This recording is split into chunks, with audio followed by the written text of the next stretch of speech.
This is Ivy Unleashed, a Gold Ivy production.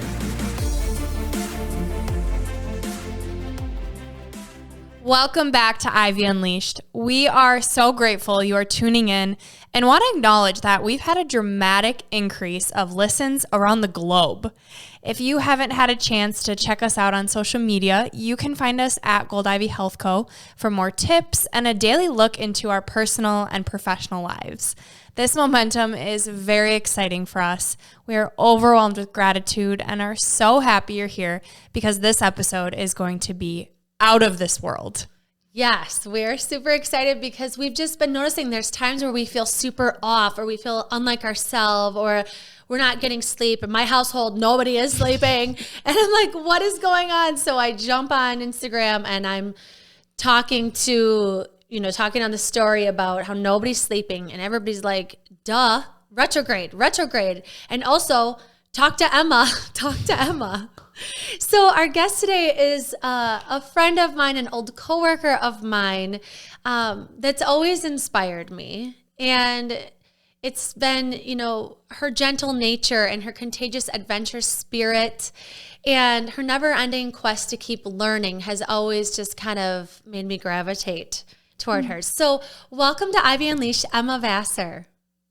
Oh, I'm so excited to be here. What a sweet welcome. Yeah, and I'm so excited to connect with you and your listeners and share more about what I know about astrology. Yeah, and we are so curious because we know about horoscopes, and I'm sure the majority of our listeners have heard about astrology, have checked out their horoscope, what's their sign, and we actually had a reading with you to go even deeper because we are like, okay, what's the difference between these horoscopes and the work you do? How can this really be beneficial and be eye-opening experience for us? And so just to kind of start off with some clarity and starting at the basics, Emma, what is astrology? Yeah, that is the question. What is it? And it is a very complex and elaborate field of study and practice, but I am going to very, very simply say astrology is the study of the sky and how it reflects our human experience. And it does that through the use of symbolism and archetypes to kind of help us to see and mirror like the human experience. Awesome. And what brought you to astrology specifically?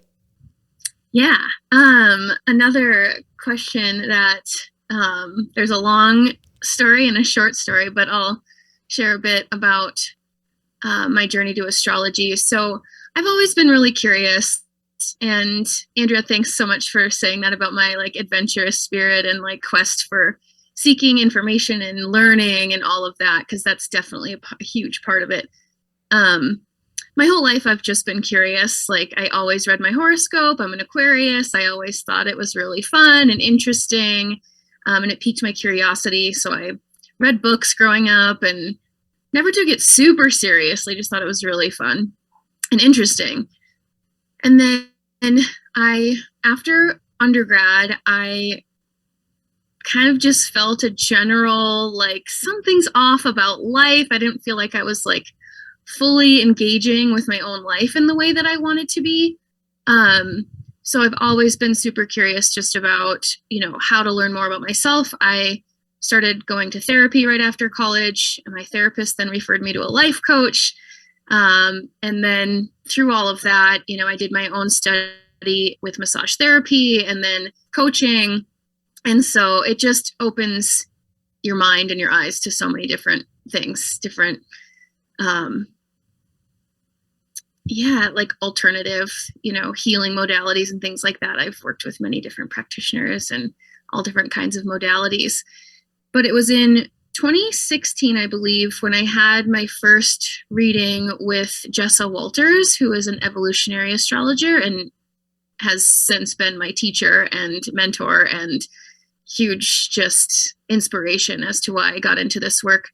I'd had readings before that, but my reading with Jessa was really the catalyst that inspired me to really immerse myself into the study of astrology, because it was my reading with her that really I felt so seen and so just validated and affirmed and inspired to, I guess, really step more fully into who I am and what I'm here to do, and take more responsibility for, how to support what I wanted to go after in my life. And we can get into this too, but it also helped me to really connect the dots around like how to take care of myself physically, emotionally, mentally, spiritually. So yeah. That's beautiful. I think that's the whole point of digging into this is it helps you know yourself more. And like you said, if you can connect the dots on what really makes me tick, what keeps me feeling well, healthy, connected to myself, you interact with the world differently and more intentionally, and it just feels so good. And so I'm curious how you would convince someone that doesn't know themselves well, why this is so important to get in tune with yourself more. Yeah, I think first, unless they were coming and asking, I probably wouldn't try to convince anyone that they should get to know themselves better. If there's already a genuine like openness and curiosity, or they're just presenting some sort of like frustration or feeling stuck, then I could definitely maybe plant a few seeds around how connecting more deeply inward to the self and really getting to know yourself can be a huge catalyst for just a more meaningful life, but deeper relationships with yourself. Getting to know yourself, what you need and what you want, will then lead to just more authentic connections with other people. And then it'll also help you to understand, again, what you need, not just emotionally with relationships, but also physically, spiritually, mentally. I think getting to know the self is the very core of living fully, a vibrant, whole existence and experience. Oh, that's so beautiful. And Yes. the world is so noisy. We look to others for validation. We look to social media for validation. Everything's so noisy. And sometimes people, they do get the success by other people's standards or what they thought they wanted, and then they feel empty. And it's coming back to practices like this where, Brooke and I had a reading with you, and I was crying. Weird, I know, I cry all the time. But it was like feeling so seen by another tool. And also knowing that you're in the right path, that these things make sense, that, you almost like don't have to question yourself because you're like, okay, this does make sense. I am this way and I'm supposed to be this way. Mm-hmm. Yeah. Totally. Because something that Emma said to me was basically my life's mission is to gather knowledge and share it. Mm-hmm. And here I am bringing Emma into the world for people to learn from them. So it's super exciting. And you also talked about my childhood and nailed it on the head that it was super chaotic. And you nailed it on the head what gives me comfort and even directed me towards Taurus, which is my husband's sign. And there were so many things that, you have to have a reading to really understand the complexity of this. Mm-hmm. But I just want to emphasize, digging into having someone help you know yourself more is just so valuable and so worth the investment and the time. Yeah, for me it was, starting Gold Ivy and Ivy Unleashed, and I knew that what I was going through with my own health was going to help someone, but it's hard when you're in the midst of it, and I'm still, I know my answers, but now I'm trying to find what works for me and to stick with it, and it's still a big part of my life is feeling good, and I think it'll be an lifelong journey. But when I did my reading with Emma, it was that my health is a part of my mission and being a light worker, and also wanting that darkness and those signs that are a little dark, because I want to get to the real raw, because that's where I know the truth is and I'm not afraid of it. And I value my, alone time to recharge. And so exactly what Andrew is saying, it's almost like someone's putting a mirror in front of you. And we've talked about that with kind of different healing modalities, but it's just another opportunity to really know yourself. And when you know yourself, you're unstoppable.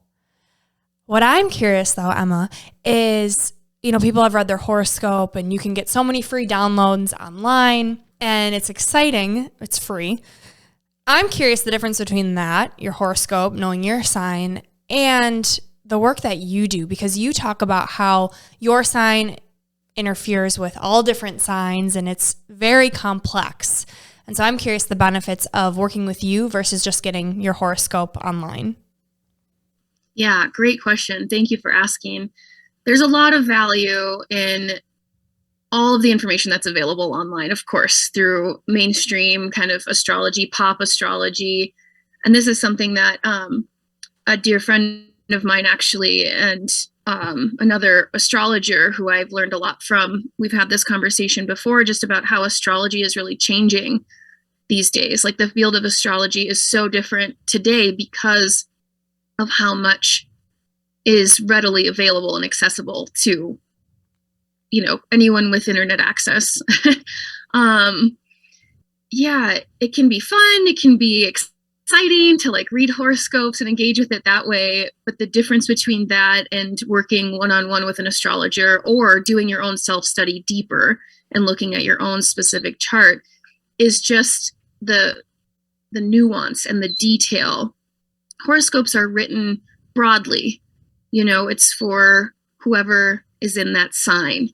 And there's kind of just broad strokes of like what's going on with that particular energy where the sun is at that time. So when you're working one-on-one with an astrologer, the astrologer, like working with me, I look at the whole chart and it's very specific to the whole chart, the sun, the moon, the rising sign, and any other planets, any other angles. There's a lot that needs to be taken into consideration to be able to give like a full reading and one that can be that impactful. So of course, like horoscopes can be valuable and insightful, and there's lots of great astrologers who create incredible horoscopes. But yeah, the biggest difference is just how kind of fine-tuned and specific it can be in working with, more specifically with an astrologer. And how does it actually work with like the moon sign and the sun sign? Because I always thought you just had a sun sign, like I'm a Sagittarius and here's my horoscope. But then we also have our moon sign, and is it the energy or how, kind of walk us through very high level if you were to do like a chart reading, just kind of like the basics for people who they only are familiar with their horoscope. Yeah, absolutely. So I'll do a really high level kind of boiled down basics of like when you're looking at a chart, what all these things mean. So in the birth chart, you have the signs, you have houses, and then you have the different planets or celestial bodies. Like the sun and the moon, of course, aren't planets, but for the sake of this, I'm just going to lump them into the category of planets. Planets each symbolize a function that wants to be developed within each of us. Can you give an example? Yep. So for example, like the sun's function is to give us kind of this operational, coherent image of ourself. In other words, like healthy ego. Because as human beings, in this material world, it does benefit us to have like some solid ego or like a sense of I am. So that's an example of the sun. And then the moon, because you had mentioned, we all know our sun sign. The moon's function is more of the emotional realm. It is our heart. It is what nourishes us. It is what feeds us emotionally. It helps us to understand, like if we do get overwhelmed with emotion, how we might show up in the world if we're overcome with emotion. The sign and the house that it's in can help kind of paint a picture, which the value of that then of course is like having self-compassion. Like for just as an example, me with a Scorpio moon, Scorpio is like the most intense feeling. And so if I have something in my life that impacts me emotionally and my emotions are all of a sudden so intense and I'm just like so overwhelmed, now I know like that is part of like what I signed on for to experience in this lifetime. So that's the moon. And then each planet has its own function symbolized, in the chart. And so the signs are like the motivating energy. They're the drive that fuels the development of that function. So whatever planet is in a sign, that sign is giving us information about what types of experiences will support the development of that function. So as a Sagittarius sun, Sagittarian types of experiences would support you in feeling like you have a more solid sense of self, like a self-image. This is who I am. This is what I like. So a Sagittarian type of experience would be like questing for knowledge or seeking meaning. Like Sagittarians also really love freedom. Not me at all. So that's the signs and the planets. And then the houses, then, what those symbolize are like the domain of life or the arena of life where that function wants to develop. So let's say your sun is in the 4th house. The 4th house is the house of like home, like, you know, walls, domestic life, like where you can feel at home and safe. So not just actually physical home, but also like being at home in yourself. So making sure you're nourishing yourself with what you need to feel like at home in yourself. It's the house of like nourishment and belonging. It's also about like the family of origin. You can learn a bit about just like family of origin stuff in the 4th house. Like if you have a lot of planets there, that means that you're really trying to gather all kinds of experiences related to the 4th house or the house of home, family of origin. It's deep. Yeah. What I think is cool about it, because I didn't know this before, you know, I keep saying I only really knew about horoscopes, and I knew that everyone's horoscope is the same based on when you were born. But what's different is where the planets are when you're born. And so that's what makes it different for everyone. And so although your horoscope can be the same person who had a birthday the day before you or the day after, when you're having this detailed reading, it's about where the planets were. And that's what makes up you and your experiences and kind of like that map of your life in a way. I'm curious, just the people that are like, this is kind of woo-woo-y.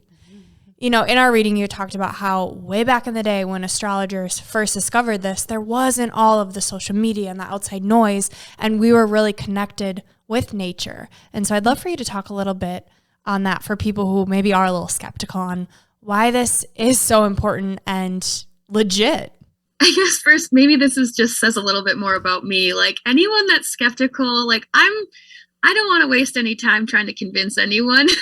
If it's not for you, that's cool. Like, don't worry about it. But I also am super interested in just supporting people and connecting to it because it has made such a big difference in my own life, and people that I do work with, like, really share how much it has impacted them and how much value they get from it. So if someone's on the fence and they're interested in hearing about maybe why it's a legit thing, and speaking to what you were saying, Brooke, about as astrology was kind of first coming into formation thousands and thousands of years ago, you know, the world wasn't as developed as it is now, and people were much more in touch with like the natural rhythms and ways of being in relationship with the earth and with the whole like universe. Like, and of course, back then, like you could only relate to as far as you could see. And so when astrology was first being developed, they could only see to a certain point, you know, certain planets. So in time, as the telescope was invented and we could start to see other planets, it's just really cool to see like when that planet was being discovered, what else was going on in the world and how those two, like the planet and what was going on in the world, like their relationship. Anyways, yeah, so what was happening was the people that were really just I guess, curious, or it's just an innate drive in all of us, right? To like understand the human experience and understand ourselves. And so that was the way that they did it. They just recognized patterns in nature. They recognized patterns in the sky and started to map out like how they reflect one another. So clearly it's been years and years of people studying this, and there's so much information out there. But what I'm curious about is how it's affecting me, driving in my car, trying to sleep in my bed. How is wherever Mars is or what's happening with the moon, get my kids to stay up all night? Yes, great question. And I will just say first, like, this is why getting to know your own birth chart is so important, because if Mars right now in the sky is like over here, it might be impacting me in a different way than it might be impacting you. So I just want to say that. But how that works, so the way that I see it, and I'm sure there are like really brilliant scientists and physicists that could say this in an actual like scientific way, but I'm going to give you my version, which is like the way I see the human body. Like there's millions and trillions of cells in my human body, right? And if you zoom in close enough, it looks like it's its own little universe in there. Like there's actually that much space between each cell. And so the way I see it is just like from outer space, you've got this one cell that is a planet. And then you zoom in, and then you've got all these other cells that are like the human beings and the plants and the animals and everything. And then you keep zooming in, blah, blah, blah. And then you keep zooming out, blah, blah, blah. Is that making sense? Yes. Following? Okay. So I am one cell in the organism of the Earth, which is one cell of the organism of the solar system, which is one cell of the organism of the universe. And as health coaches, we know that anything that I do, I eat an apple, that is going to impact each and every cell in my body. That is going to impact my energy. That is going to impact, I don't know, the way my organs are functioning. It's going to have an impact in all of the ways. And so Mars is out there doing its thing, going around the sun just like us, and carries its own energetic influence. Mars is a fiery, hot planet. And so if Mars is doing something in the sky that's stimulating you in a certain way, it might be stirring up some heat, some aggravation, some inflammation. It might be helping you to take more courageous action in one area of your life. If it's transiting like the 9th house, for example, maybe you're going to take a risk that you've been always wanting to take, but have been afraid to take. And I'm curious, like how there's 5 of us though in my house, and how like what the moon is doing affects Everyone? Yeah. Or is it just affecting my kids because of something, and then maybe it's you. Maybe you're the problem, and your energy is affecting the kid. I'm just kidding. Maybe. I'm just kidding. I don't know. Could be. I mean, there's research that shows that the moon impacts the water on our planet, right? Like the tides are related to the moon. We are 75% water, or more or less, you know? And so as the moon is doing its thing, it's impacting our like composition, our fluidity, our energy day to day. And so the moon goes around every 28 to 29 days is one full cycle of the moon. So some people might be more impacted at the new moon phase. Other people might be more impacted at the full moon phase. And it, again, that's why it's really difficult as an astrologer to put like huge, like full moon means this for everybody, or new moon means this for everybody, because again, it's just, where is it in your own chart? What kind of moon do you have? What phase was the moon in when you were born? Like all of these things impact how it might be showing up for you in the day-to-day too. So the household impact, though, I want to speak to that. And I also, before I forget, want to come back to this retrograde buzzword. Yes. So 9 times times out of 10, probably, if you're seeing retrograde on Instagram or like on social media, it probably is referring to Mercury. So Mercury goes retrograde most often. And first, I just want to say what retrograde actually is. Like, when we say the planet's moving backwards, like that's what retrograde is, the planet isn't actually like stopping in its tracks and moving in a different direction. It's just from the vantage point of Earth in the sky, it looks like it's going in a different direction. So because of the math, of how we're moving around the sun, all the planets are moving around the sun at the same time, and we're rotating at the same time. When we're observing Mercury in the sky, it kind of goes in this like back and forth, like as it's like going. So when it appears to be moving backwards, that's when it's retrograde.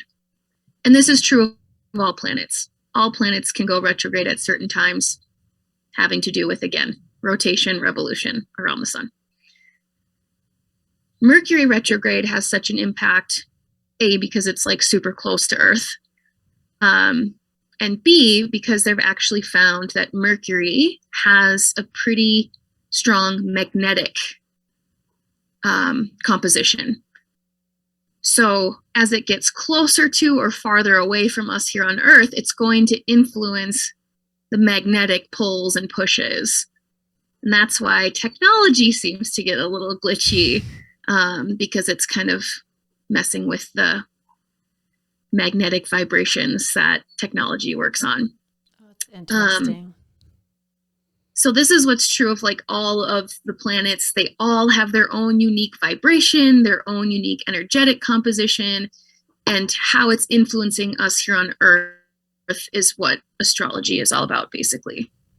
So I'm thinking of like my kids sleeping and this magnetic pulse coming, and it just makes them move stuff around or changes something inside their body, so it wakes them up because they feel like, whoa, off. They're just like out of balance because of this pull. Well, it's interesting because Mercury retrograde is also going to impact everybody differently. If you were born at a time when Mercury was retrograde, you might actually feel best when Mercury is in retrograde. So again, this is where like pop astrology can do a disservice, because everyone's like, oh, doomsday, Mercury's in retrograde. It's like, that's not always the case. I didn't have Mercury in retrograde when I was born, but I love Mercury retrograde because I love an excuse to like slow down and reflect on some stuff. And that to me is what retrogrades are all about, is an invitation to really slow down, think more consciously, engage more consciously with whatever, the invitation is to reflect on. With Mercury is the planet that symbolizes like the mind, intellect, communication, but also beyond that, like perception, how we form ideas, how we share ideas. And so when Mercury's retrograde, it's really an invitation to, again, slow down your mind. But it also might be then, it's really difficult to communicate. It might be really challenging to like outwardly express.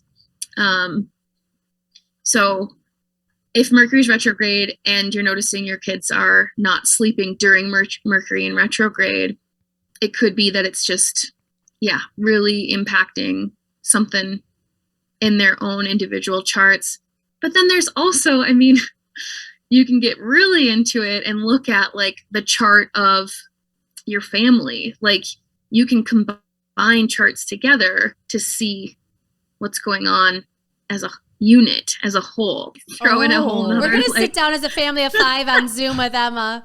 I love that, and I love what you said about taking that opportunity of like just once, like Brooke and I do. We know nothing about retrograde, so we're talking with you and learning about it, but also taking a moment to say like, how is this affecting me? Mm-hmm. Is it affecting me? And just taking the opportunity to learn about yourself. And we know from chatting with you that you always take those opportunities to challenge yourself, to learn more about yourself, to literally move to a part of the country that is challenging for some reason with astrology. And so I would love for you to talk about kind of where you're at with your self-reflection, using what you know about astrology, where you're living, and kind of just elaborate on that, because it's really interesting. So for me personally, right now, like the immediate, like way that I'm engaging with what I know about myself astrologically is that I moved to a place that so it's called astrocartography, where you can look at the map and see where planetary lines kind of fall. So I like to think of it as like in traditional Chinese medicine and acupuncture, like the meridians, like the energy lines that go through the body. You've got your spleen line, you've got the liver line, all that. With astrology, you've got like the Saturn line or Neptune line. And so, so I moved to a place in the United States where I have two intersecting lines, my Saturn line and my Chiron line. And Chiron in astrology is known as the wounded healer. And so when you're working with Chiron energy, you're going to be facing like this perpetual wound that might not necessarily ever be healed fully, but the antidote for it is compassion. Like you just have to keep surrendering and like hurling yourself into compassion. So self-compassion is like the medicine that I'm really cultivating at this time in my life. And Saturn's energy is Saturn is like your self-discipline muscle, basically, really boiled down. There's a lot more I could say about Saturn, but Saturn forces you to kind of slow down and makes you aware of time and really challenges you to like take responsibility for yourself and your life and what you want. Because if you don't, it'll throw some like wrenches in the mix. So I moved to this place knowing it might be a challenge. Because I guess that's just what I'm about. I figured if I don't look at these parts of myself or sit with these wounds or, learn about self-discipline, I'm missing out on some pretty great opportunities to cultivate some deeper skills. And then it's also really helping me to like really learn about, sometimes it's right just to like walk away or like not poke yourself so hard. So that's kind of like a more personal anecdote about what's going on beyond just the chart for me. But from the very beginning with astrology, it's like anytime I learned about Aquarius or anytime I looked at my chart and learned more, it's just like a deeper like unfolding. And I think one of the primary reasons why I love astrology and why I do it professionally to support other people is because we come into this world innately whole, sovereign beings, but we're born into a society that tries to tell us who we are, how to be, what to do, what we need, what will make us valuable and worthy of existence, when it's like, bunch of BS. So with astrology, it's like such a deep opportunity to be like, oh, this is who I came here to be. I think this will be a perfect opportunity to also say the chart itself does not dictate reality. Like your own level of awareness and engagement and choice. Like that's why I love the branch of astrology that I study, which is evolutionary astrology. It operates under the assumption that like everyone has free will and you get to choose. And the chart itself is just a window into possibility, potential, like what energies are there. Do you want to work with it or do you not? And no judgment either way. Like, and I found for myself at looking at it and engaging with it has made my life more enjoyable, more like exciting, more meaningful. Like I just am more authentically me. I can like give myself permission to be a little bit weirder than maybe I was comfortable with because I was too afraid of what everyone else thought of me, which was all in my chart and just helped me to be like, oh, it's okay that I struggle with like people pleasing and caring a lot about what other people think, because that's just what I came to work with and work through and like expand beyond or evolve beyond and out of those habits. So Yeah, I love that. It just speaks to how powerful it is, and when you're open to it, how life-changing it can be. You know, I think of personal development, I think of all the tools I've used and I'm continuing to learn.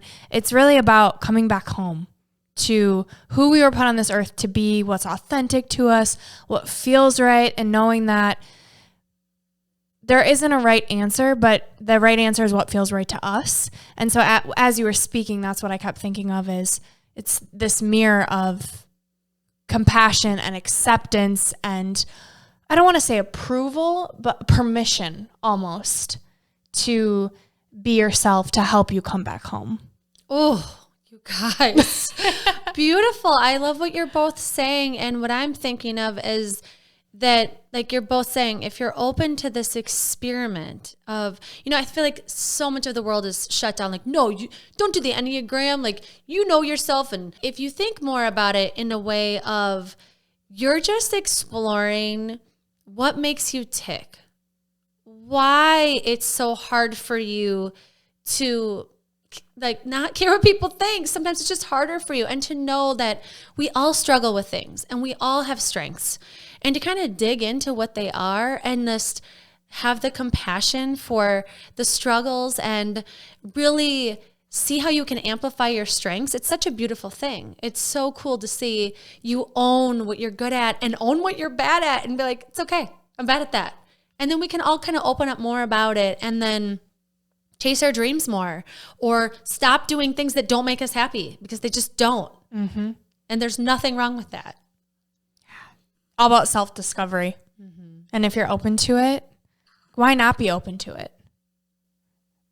Yeah, you never know what you'll find out and where your life will lead you. I mean, you've been all over the world, Emma.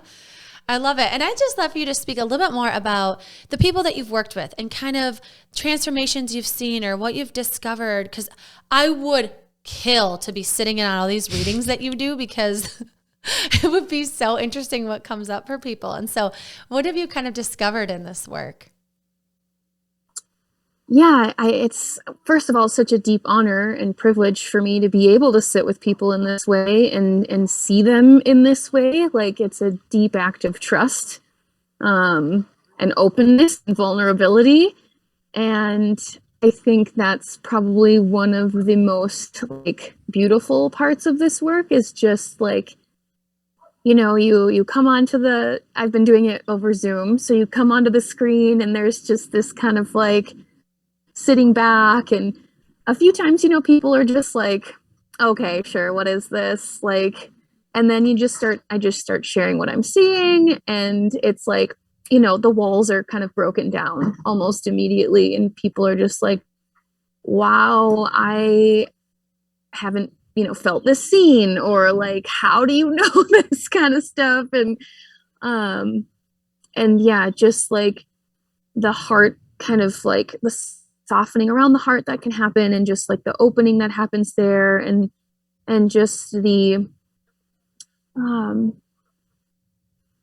leaving the sessions with kind of this recognition, like they feel recognized, or just like the permission and allowance of like owning this part of themselves. You see a lot of that. There's oftentimes tears, and just like people are moved by it. So yeah, I think I see that a lot in working with people. One of my favorite things is like seeing people being like, oh yay, I get to say no to that thing, you know, because it's like super equally important what we say no to as to what we say yes to. If someone's been unhappy in a career path, for example, and there's something in their chart that's like just calling out to like talk about career stuff, and then they just feel like, okay, here's this dream I've had that I've never told anybody, like I'm gonna sit with it. And it's just like, oh my gosh, that's so beautiful. And I feel so, again, just so honored to be able to see parts of people that they might not get to share with other people, or in different parts of their life, people just being moved and excited, or just more resolved to kind of face a challenging thing that maybe they've been like having difficulty with or something. Sounds like taking back their power. That's what keeps coming to me, is that permission, that softening of the heart to get vulnerable, to see things in a different lens, and then to get back and own their power, which is what we're all about with this podcast and the work we do. And that's why we chose you to come on, because we know that the work you do, the tools that you have, help with that mission as well. Thank you. Yes, of course. And another thing that we're all about here is connecting the mind and body. And you have so many pieces. I mean, you are so knowledgeable. We could sit here for 6 hours and talk about what Emma's trained in. So you have coaching, you have, astrology coaching, you have somatic practices, you have craniosacral therapy, massage. I don't even know what else that you have, but can you kind of talk about how all these pieces of your work kind of come together to help people heal? What's at the root of everything that I do is the fact that the body is self-healing. Like, we are self-healing. And that change is possible. We just have to create the conditions for change to happen. So through my coaching work, which actually stemmed from, first I was a massage therapist. After my undergrad, I was still like, I don't know what I want to do with my life. Got my first massage ever. And I was like, oh, I guess this is what I want to do. I want to support people and waking up to this wealth of wisdom and knowledge and insight and information that is the body. So I went to school for massage therapy, started doing that. And then again, there was this missing piece though, I want to support people in understanding that in their day-to-day life, they can be doing things to minimize the pain they're feeling, to feel more relaxed and engaged with their life. Cause you get people coming back with the same aches and pains, and then I'd get frustrated, which has more to do with me. But, so then I was like, coaching is the thing. I can sit with someone, be present, help them to connect to their own truth, their own life, what's getting in the way, what vision do they have? Do they even want to change? If not, that's cool too. So really supporting people and creating the conditions for change to happen in the direction that they want to go. And so that's when astrology came into the mix too, because it was another great tool, another great resource to just be dang, what is getting in my way? Or who am I? What do I want? What do I care about? What do I value? And you'd said earlier, Andrea, about astrology just being an opportunity to reflect more deeply inward, because I do believe that's the key, is inner awareness, just consciousness of self, is where we can find all the answers for what does it mean for me to feel alive and healthy and well? What does it mean for me to be in a relationship that feels good and supportive? And what do I want from relationships? So that's how astrology came into the mix too. And then craniosacral has the same philosophy as coaching in my mind. Craniosacral is just sitting and being present with someone and witnessing the self-healing process. It's craniosacral, as a craniosacral practitioner, I just get to sit there and I listen with my hands, which might sound strange, but it's I can feel different rhythms. I can feel different places of heaviness or stagnation or lots of energy just by putting my hands on.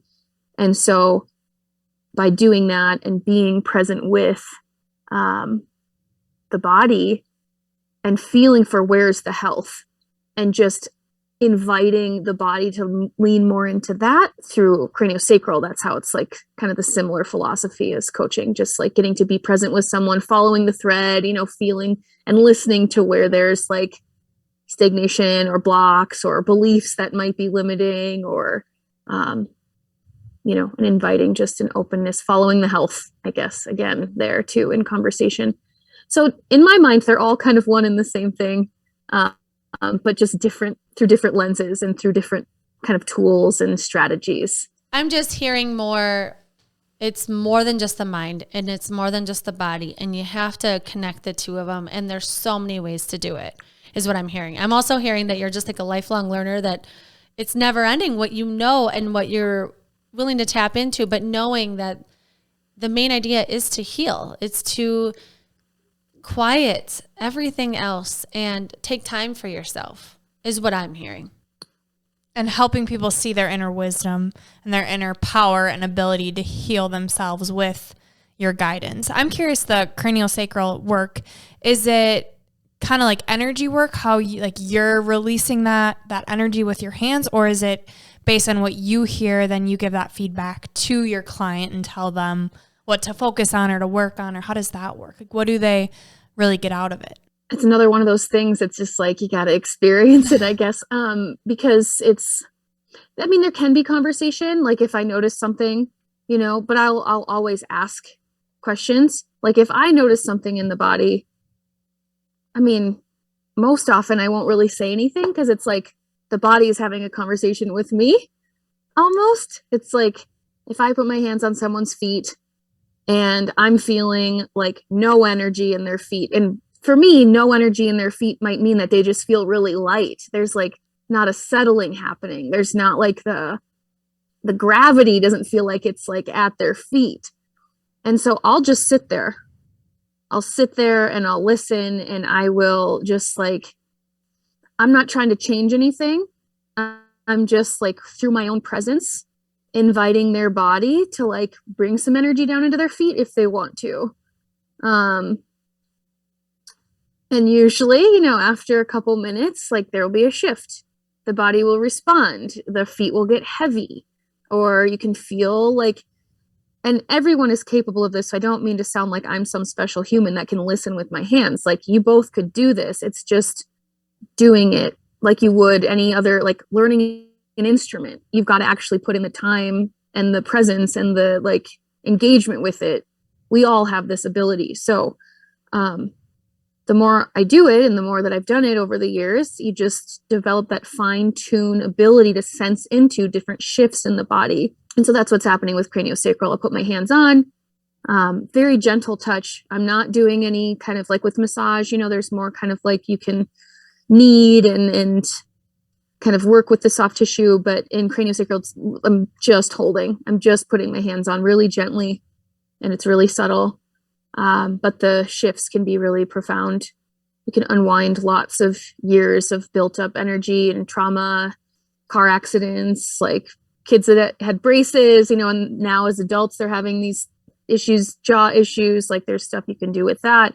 So yeah, it's a really another profound healing modality that really is just about being present with what's there and trusting the body to just take over. Again, the creating conditions for change, like presence is like the number one condition for change to happen. Like if you're feeling really sad and depressed, it's like you gotta like be present with it, because the more we try not to be sad or try not to be depressed, it's just pushing it aside to build up even stronger, and it'll come back in a different way or turn into something else, Totally. So.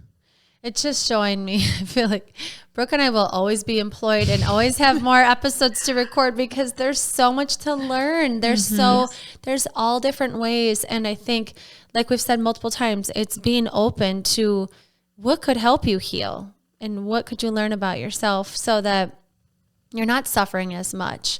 And knowing it might sound a little weird just to have somebody put their hands on you and just see what happens. Like, I'm like, oh God, what would she learn putting her hands on my feet? Oh God. But it makes sense, because I've gotten so in tune, and I'm still working on it with my body, with my healing journey. And, you can tell where things feel stagnant or where they're energized or where things feel like loose. And, we are just energy. And so it makes sense. It takes wanting to learn about it, being in tune with it, that practice. It's empowering also to know that there are so many different things you can do, like you said, Andrea, to end your suffering and to get help and take back control. And the ones you listed are just a few, but they're powerful. And for anyone who would want to try any of these modalities with you, where can they find you? Yes. So I'm on the internet. I've got a website. And you can book with me there for astrology, for coaching, and then craniosacral, of course, is in person. I do distant Reiki, which is an energy practice. So, but yeah, my website is just my name, emmavasseur.com, and it's French, so it's an EUR. And then I also am going to start writing like a monthly newsletter. That is going to be the most like up to date, like ways to work with me, where to find me, just random thoughts that I have. Well, maybe not just random thoughts. It'll be relevant to like what I do and why you might want to sign up for the newsletter. Instagram, I'm there, but it's kind of like you go there and you're like, what is this? What is this account about? That's how it feels to me right now, because a big part of the last couple of years for me has been kind of like pulling back from being engaging on social media. I'm really trying to connect more deeply with my own voice, and to engage with people more directly that I know and that know me. And then if they come across my website and we don't know each other, they can, sign up for the newsletter. It just feels more intimate and more the direction I'm going, but I'm sure I'll be there again. But yeah, that's just, again, my name, but there's a dot and an underscore and a dot in there because apparently there's more than one Emma Vasseur, and a lot of them are in France, which is cool. Well, awesome. Well, we will plug all of that in our show notes and blog. And we're excited to hear more of your thoughts. So we would love to hear your 3 gold stars. The first one is, as it relates to astrology, the first gold star is to get to know your whole chart. Like, not just your sun sign, not just from Instagram memes or, automated reports, which again can be great and they're lots of fun, but really working with an astrologer, reading books, like doing your own deep self-study. And then also just like going outside and looking up at the sky. Look at the moon, like build your own relationship with the planets. Like, that's a whole nother thing. That could be a whole nother episode in and of itself, is just like the relational quality of like getting to know the planets. So the second star that I have is to just really pay attention to what energizes you and pay attention to what depletes you. And then you can do whatever you want with that information once you gather that, like what energizes you, what depletes you. And then the last one, I think, just comes from like me being an Aquarius. Aquarians are, they say, like, march to the beat of their own drum. So my third gold star is to find the beat of your own drum and dance. I love that. I love it. And I love that they're stars. Yeah. Well, we have, our next segment is Unleashing Ivy. And these are our 3 surprise rapid fire questions. So we're going to learn even more about you. Are you ready? I'm ready. Okay. So, Emma, you have traveled all over the world. And we're curious what that's taught you about yourself. Oh my gosh, so much. The biggest thing that it's taught me about myself is that I am always home. Like, my home is deep in here. Like, I can be anywhere in the world and I'm home. So I think that's like the biggest thing. Oh, that's beautiful. Yes, I love It's that. creating that inner safety and your peace. All right, my question, because you're such a lifelong learner, maybe just like in this next 5 years of your life, this chapter, what are you kind of hoping to learn or like deconstruct, or, what are you really working on when it comes to your lifelong learning? Yeah, okay, this one's a little deep. So my biggest thing right now, like, I'm pretty good when I'm by myself. Like, I'm pretty self-sufficient. I enjoy my alone time. Like, I don't really get bored. But when it comes to like intimate relationships, I tend to abandon myself like that. So this whole chapter is really about, I think, cultivating that deep sense of safety even when I'm in relationship with another person in that really intimate way. Because I've noticed that I put up a lot of walls, and there's a lot of like fear of vulnerability or fear of being really seen when that's really deeply what I crave. But yeah, so I think that's this chapter is really about,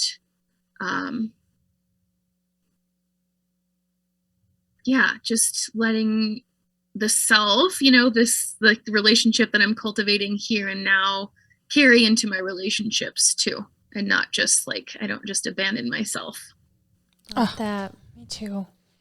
Okay, last question. What's one thing you wish you would have known sooner? Oh man, so many things again. But I think one thing that's especially relevant to the work that I do too, like simply being present with another person is more than enough. Say that again. Yeah. Simply being present with another person is more than enough. Yeah. Wow. Because that really stems from just like I think a lot of us can be conditioned in this way, especially those of us that have been socialized as women and female. Like we have to help to be of value and be worthy. And I think that's just not true. I actually had a teacher in my grad program who said sometimes helping another person is the worst thing you can do for them. And my mind was blown. And I still have to sit with that sometimes because I'm like, wait a minute, what? But yeah, that could be a whole nother podcast episode. I feel like unpacking that. Yeah, I heard that too, kind of put a different way of it's a disservice because you're messing with their own path, that everyone learns at the exact time that they're supposed to through the exact means that they're supposed to. And so by you interfering when you're not meant to interfere, it takes away from kind of their experience and what they got out of it. Yeah. And I think for me, related to that, it's like, that's why the simply being present, like wishing I had known that, because that can be, if someone's coming to you and they're in distress, and if my automatic assumption is that they want something from me or they want help, like, and then I start to go into that, they could be sitting there being like, you're not hearing me at all. Like, that's not why I'm saying any of this, you know? So that simply being present with another person can be life-changing for people, because that's, when are we taught presence? Oh, that's so beautiful. I'm so glad you said that. And that I'm going to be absorbing that one for a while because I do feel like I need to impress. You have to look a certain way. You have to say the right things. You need to bring a certain type of energy or food to the party or whatever it is. And so thank you for saying that. And thank you for being here and taking on this massive topic that we could have talked about for 72 hours.